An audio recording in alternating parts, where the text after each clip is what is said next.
Iran के supreme leader Ayatollah Ali Khamenei ने अपने दूसरे बेटे मुज्तबा खामेनेई को उत्तराधिकारी बना दिया है। बताया जा रहा है कि खामेनेई ने बीमारी के चलते ये फैसला लिया है। हालांकि अभी तक फैसले की आधिकारिक पुष्टि नहीं हुई है, लेकिन तमाम मीडिया रिपोर्ट्स दावा करती हैं कि ईरान के एक्सपर्ट असेंबली ने 26 सितंबर को ही सुप्रीम लीडर चुन लिया था। दरअसल खामेनेई ने गोपनीय रूप से असेंबली बुलाई थी, जिसमें शामिल सभी 60 सदस्यों ने सर्वसम्मत से मुज्तबा के नाम पर सहमति जताई थी। न्यूज एजेंसी एपी की रिपोर्ट के मुताबिक अयतुल्लाह खामेनेई गंभीर रूप से बीमार हैं। उनकी उम्र 85 साल हो चुकी है, इसलिए अपने इंतकाल से पहले खामेनेई शांतिपूर्ण तरीके से सुप्रीम पावर ट्रांसफर करना चाहते हैं। इसलिए उन्होंने बेटे मुज्तबा को अपनी सारी जिम्मेदारियां सौंप दी हैं। बात करें मुज्तबा खामेनेई की, तो वो अपने पिता की तरह ही इस्लामिक मामलों के जानकार हैं। मुज्तबा पहली बार साल 2009 में दुनिया की नजरों में आए। दरअसल उस वक्त ईरान में राष्ट्रपति चुनाव भी हुए थे, जिसमें कट्टरपंथी नेता महमूद अहमदीनेजाद ने सुधारवादी नेता मीर हुसैन मौसवी को हरा दिया।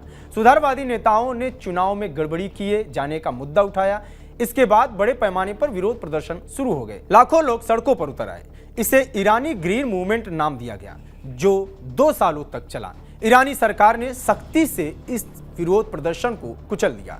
इसमें तमाम बेगुनाह लोग मारे गए थे। बताया जाता है कि इसके पीछे मुज्तबा खामेनेई का दिमाग था। बताया जाता है कि बीते 2 साल से मुज्तबा खामेनेई को सुप्रीम लीडर बनाए जाने की तैयारियां चल रही थी। सरकार में किसी पद पर न होने के बावजूद मुज्तबा खामेनेई तमाम जरूरी फैसलों में शामिल होते हैं।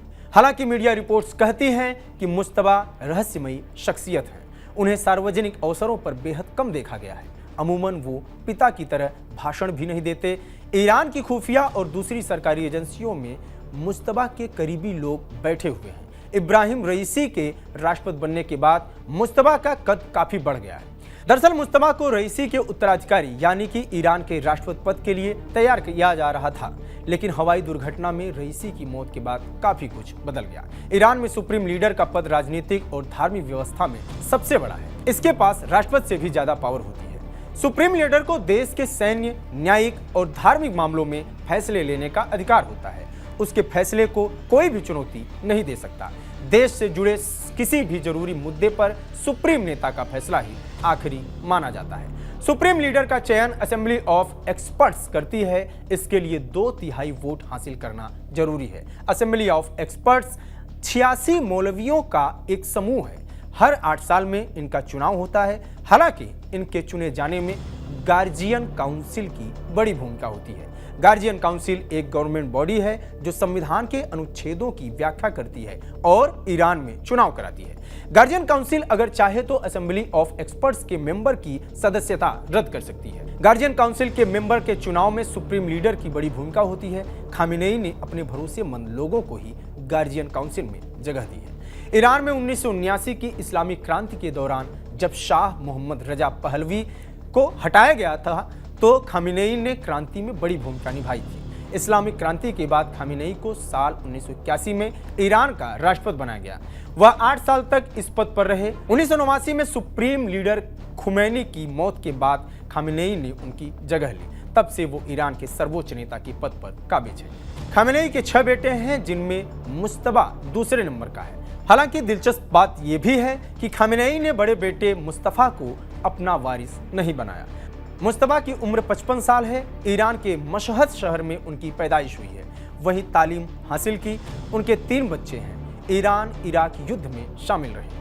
जैसा कि हमने पहले ही बताया, वो काफी लो प्रोफाइल में रहते हैं। सरकार में भी कभी पद नहीं लिया। 2019 में अमेरिका ने मुज्तबा की एंट्री पर प्रतिबंध लगा दिया था। हालांकि मुज्तबा अयतुल्लाह हैं या नहीं, इसकी कोई ठोस जानकारी नहीं है। दरअसल ईरान में अयतुल्लाह धर्मगुरु की पदवी है। ईरान कानून के मुताबिक सुप्रीम लीडर बनने के लिए अयतुल्लाह की पदवी होना जरूरी है, यानी सुप्रीम लीडर का पद केवल एक धार्मिक नेता को ही मिल सकता है। लेकिन साल 1989 में खामेनेई को सुप्रीम लीडर बनाने के लिए इस कानून में संशोधन किया गया था, क्योंकि वे धार्मिक नेता यानी अयतुल्लाह नहीं थे। सुप्रीम लीडर बनने के बाद खामेनेई ने सबसे पहले ईरान को व्यवस्थित करने का काम किया। दरअसल इराक के 8 साल तक जंग लड़ने के बाद ईरान की आर्थिक और सामाजिक स्थिति को काफी नुकसान पहुंचा था। खामेनेई ने पद संभालने के बाद ईरान में इस्लामी सिद्धांतों और शरिया कानून व्यवस्था को बरकरार रखा। अब खामेनेई की गद्दी मुस्तबा संभालेंगे, हालांकि अभी इसका आधिकारिक ऐलान होना बाकी है। मुस्तबा के नेतृत्व में ईरान कितना प्रगति करता है ये तो आने वाला वक्त ही बताएगा। बहरहाल इस वीडियो में इतना ही। इस मुद्दे पर आपकी क्या प्रतिक्रिया है कमेंट बॉक्स में जरूर बताएं। बाकी देश दुनिया की तमाम खबरों के लिए बने रहिए TV9 डिजिटल के साथ। नमस्कार।